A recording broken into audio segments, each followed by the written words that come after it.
Hello, this is Skoggle, and I am doing another FOE Training Grounds bot lane game. And this game we have Graves and Tarek versus Caitlyn and Janna.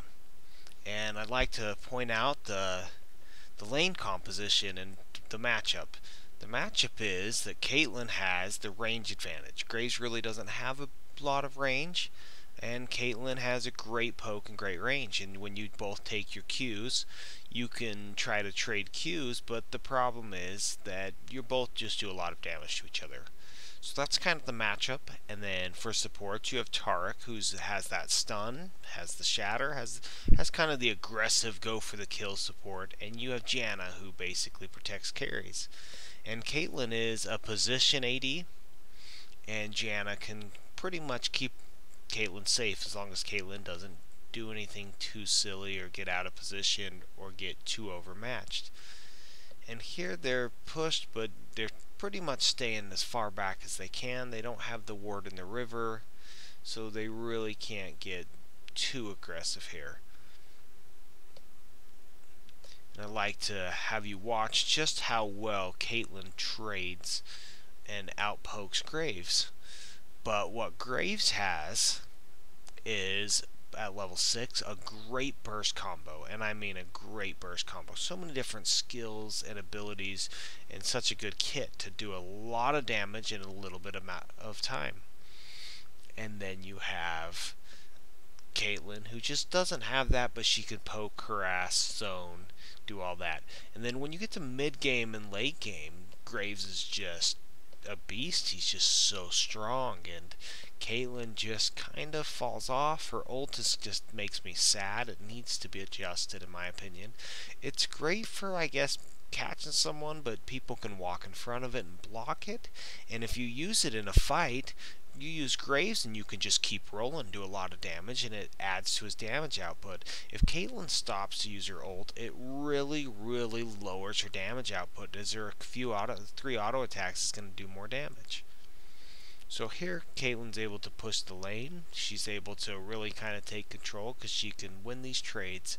Every time they go in and poke and harass, Graves is burning potions, and Caitlyn doesn't necessarily need to.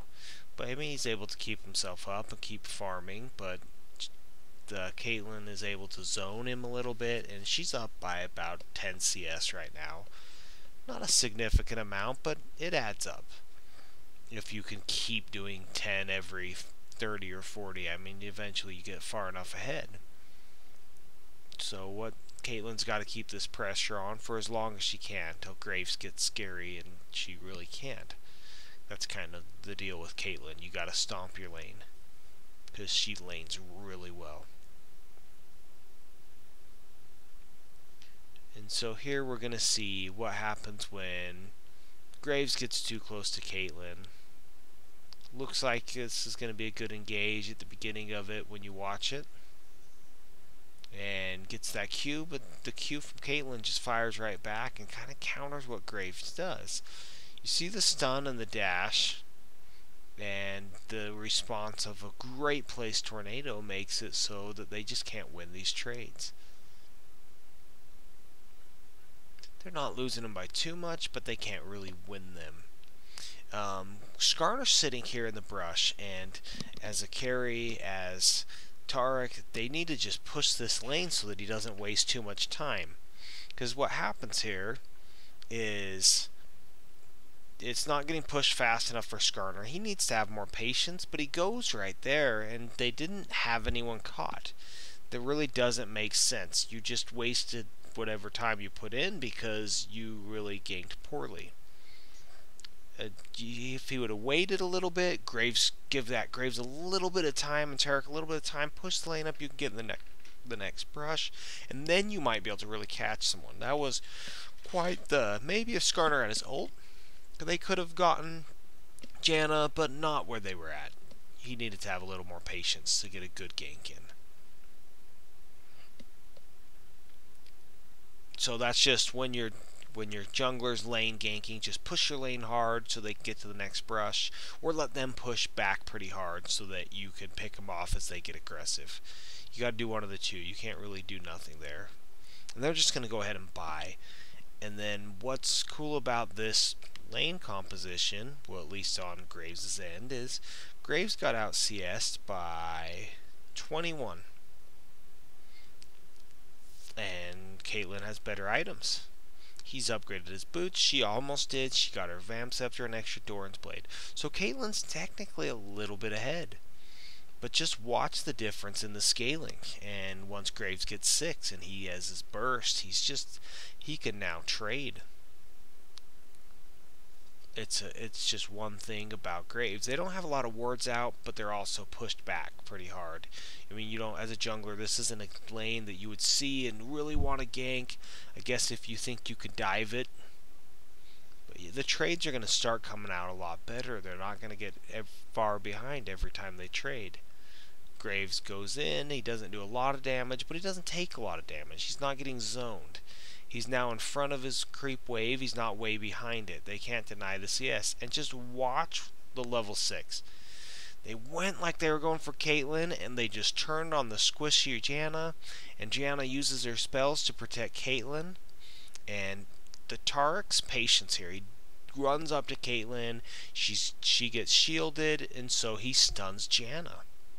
Uses Shatter on Janna. And so this is going to be able to get Graves going, because look, he shoots his ult, fantastic ult, gets a kill. He's down a little CS, but he is up a kill, and now he's zoning Caitlyn.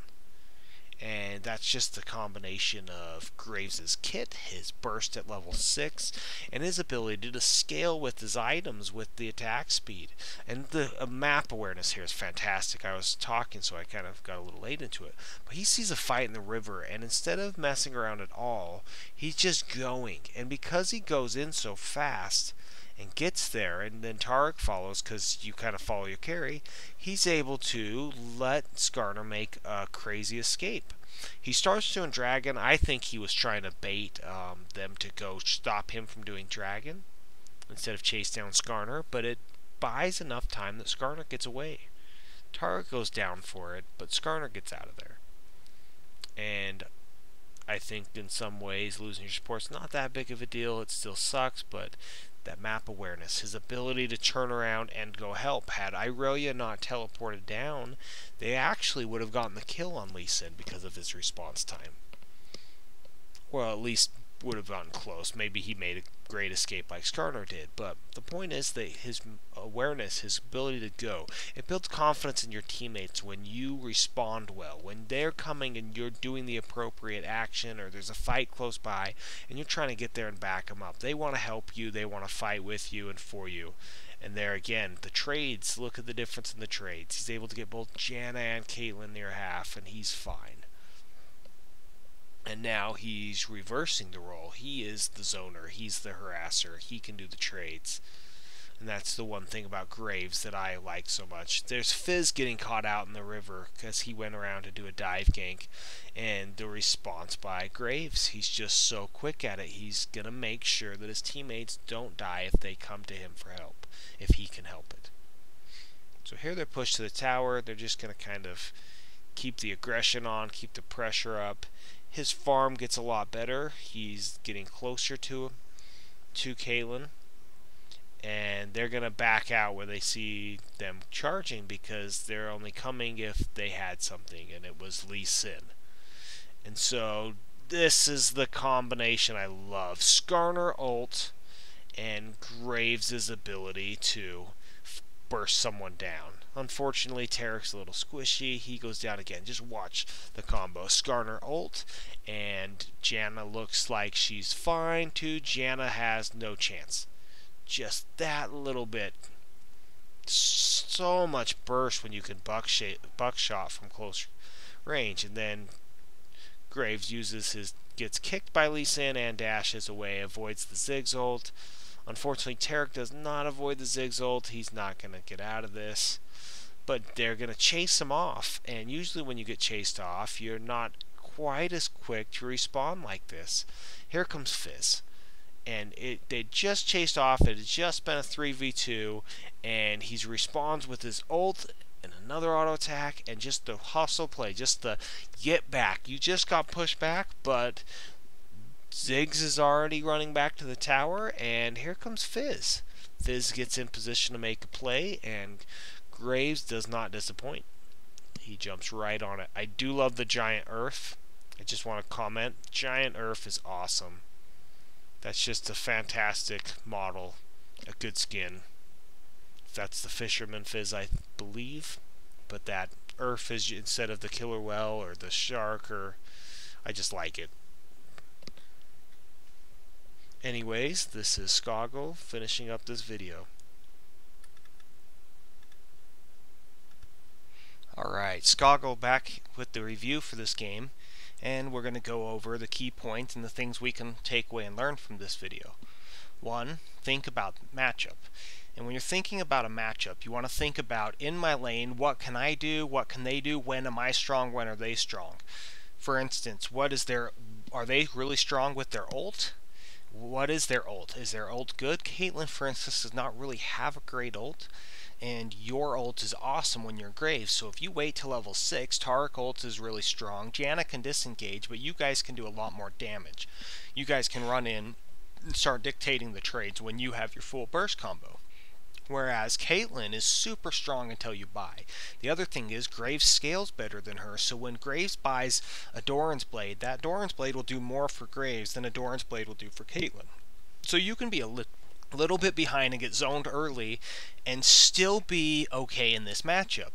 Now there's other times where if it's, say, Ashe, you might want to jump on her early. Well, and if it's Urgot at level 3, Urgot's really strong. That might be the strongest point in the game, is when people feed Urgot at level 3 and then they can't come back in the lane. What you need to do is just take when they're good, when they're strong, avoid them, avoid them, avoid them. Even if you have to base early, get behind in CS, getting little behind in CS is different than feeding them. So you just want to think about the matchup and try to take advantage of when you're strong and when they're not. 2. Don't die to Cait early. This also applies to other champions. For instance, if you're Ashe, just don't die to Graves early, because you're okay when you get your ult. Ashe feeds, she gets pretty strong if she can just farm. She doesn't need to get super fed. She has the utility that adds a lot to her team and her team's late gameplay. So think about what you are and what you offer. Tristana's really strong really late. Vayne's really strong really late. And so is Kog'Maw. So you need to think about when it's a good idea to try to fight early, or when you're going to just let them push you out of the lane without being too passive about it. You don't want to just roll over and get nothing, but the key is to not die to them. So if you've got a back to get that Doran's Blade and the potion so you can get back to lane and keep farming, then do it. Don't say, I need to push to the tower, because that's the best time to back. It may be the ideal time, but the best time against an early stomper like Cait, who's not necessarily the strongest AD champion late game, but is really good in the laning phase. And if you don't die to her and feed her in the laning phase, you're going to outscale her and probably win, as long as you can understand why you're letting her push you around a little bit, because eventually you'll get items and she can't keep up with you. So just try to remember that. 3. Know when to not trade. This goes hand in hand, but when you trade with someone, it doesn't matter the matchups. I don't care if you think that Tristana at 6 should be able to out-trade Ashe at 6.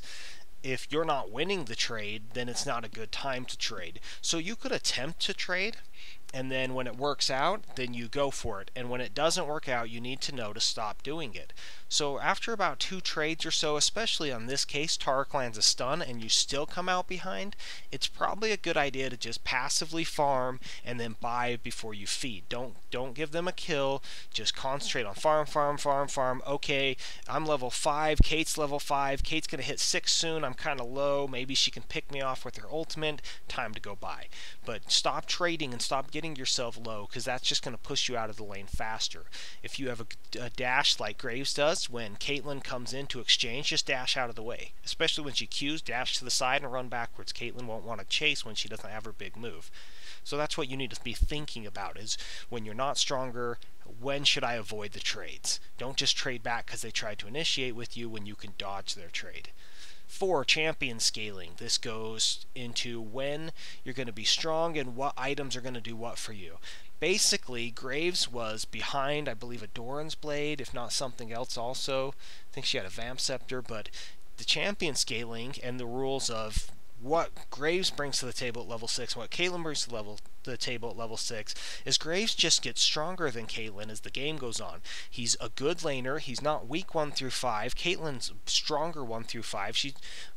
But she's going to fall off mid and late game, and you're going to outscale her when you get items and she gets items, so just don't feed her. So that's the one matchup, but you've got to consider things like Vayne and Kog'Maw will probably outscale you if you're Graves. You're awesome mid lane, and you're stronger early game, so that's when you need to press your advantage. You need to get in their head, make them get behind.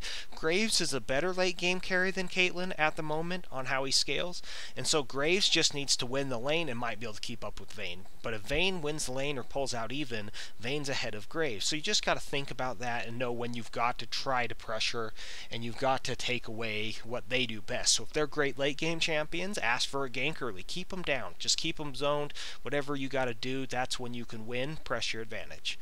5. Baiting supports. A lot of supports, their job is to support the carry, and they want to protect the carry. So they want to make sure this carry's not getting, that their carry's getting fed, their carry's not getting killed, their carry's not getting zoned. So what you can do is, like an example is this game, is Tariq's running at Caitlyn, and so Janna throws everything she has to protect Caitlyn, who's retreating, instead of retreating herself, and Tariq saves his stun so that he stuns Janna. So he turns around as soon as Janna shields and uses her tornado. Those were her 2 big getaway moves, or protection moves, to save Caitlyn. Tariq just turns around and hits Janna. So by all the aggression jumping at Caitlyn, Janna comes to defense, and then he saves his actual big ability to stun Janna, and they're able to just burst her down really fast. And you can do that in so many ways. If they have an aggressive support like Blitzcrank, if you could do a lane gank through your lane, get your jungler into position, let him grab, say, the support. Maybe you don't want to lose your carry for this, but let him grab someone, and then all of a sudden it's like they're going to be thinking engage, and so you could fight right then. So you can bait supports by what they do. Tariq's going to want to run out at someone. So if you have one of the bush control like on your side and can camp someone there, you can bait Tariq into starting a fight that's an ill-advised fight, instead of trying to gank him and trying to chase him while he's a little back. There's just things you can do, and the biggest way, just in the lane, no ganks, is to go after the carry but save your big moves to get the support as soon as the support tries to back up the carry. Moving on to number 6, map awareness. Map awareness is huge from every lane. It's huge on AD carry, because if you can't see someone, you have to imagine that you can be killed for not having champion knowledge. But it also works like if there's a fight in the lower half of the map, either in your jungle or your river, you want to respond to it. The big reason for this is you can get kills and assists, or you can stop them from getting fed. You might just be there, get there, and they'll back off because they see you. But a quick response will let your team know that you're paying attention, and it's going to save some teammates, it's going to maybe get you some kills, and it may not be your job to defend the jungle per se, as it is the jungler's job, but if they have 2 people in the jungle, or they have a stronger dueling jungle, you may want to consider helping your jungle out, because if he loses, your ganks are going to be less, and if he's your tank later on the game, he's not going to be able to protect you as well when their jungler can destroy him. So if you help him get strong and keep him up, at least up to par, you'll have more protection when it comes to the team fights. 7. Helping team psyche. You want to, in this game, I have found that the team psyche and the team that argues more and hates on each other more is more likely to lose. So if you can do things like save your teammates and respond quickly and give them credit for what they're doing, and then you can't see the chat in this mode that I'm doing the videos on. I'll do some later where you can see the chat, but you just basically don't want to say negative things even when they make a mistake, and you want to do things like Fizz gets caught, hurry and help him. Don't make Fizz die and be like, you suck, because you're probably hurting your elo is going to go down and your win rate is going to go down because you're not trying to help your team. Even if you don't say anything, but you just respond quickly, run over there, try to help him, he's going to feel like you have his back, and that's going to make a big difference. 8 is learn your combos. As it sounds simple, it's also not as simple. You want to know the burst your champion does and in what order you should land your combos to do maximum damage. For instance, on Graves, if you E in first to get close, you can land 2 or 3 of the shells of the buckshot, not 1 from a distance, and they have less room in between them to dodge between them. And if you can learn these little tricks on each champion, you'll learn how to do as much damage in a short amount of time as possible. And if you learn your combos, you'll be able to punish someone for being out of position for even a second. Like one mistake could be their death, instead of, and a little mistake, not a big one. Instead of, if you don't know your combo right, you can do some of the damage but maybe not all of it. And every champion has different combos, and you need to really pay attention to that, and you need to do a good job of learning the champions you play and their combos. I'll probably make a bunch of videos on each champion and their combos and how to properly pull them off, but for now we'll just try to use the videos I have and talk about how Graves jumps in, E's, Q's, he buckshots from close, he ultimates from close, he does it while she's pinned. If you don't have a Skarner, there's Galio, there's so many different ways to pin someone down, and you need to take advantage of your teammate used a stun or an ability to stop them, now jump all over it and use your full combo. 9 is response speed, and especially when you just got chased off and you're either kiting or flat out running. What do you do when all of a sudden your teammate slips in behind? Did you actually notice it? You need to have some map awareness to watch. As I'm running, is my team coming? Can they help? Can they get in position? And if they do, how quick are you to turn around and get yourself back in position to pick up a kill for them chasing you? In all honesty, the biggest times to set up kills is baiting the other team to chase you. But if your response speed when your teammates come isn't fast enough, you will either not get an assist, or you won't get a kill, or they might even just get away or finish you off. So your response speed is how you take care of this. Anyhow, that's what we learned from this video. I hope it was helpful, and I hope to see you again. Take care.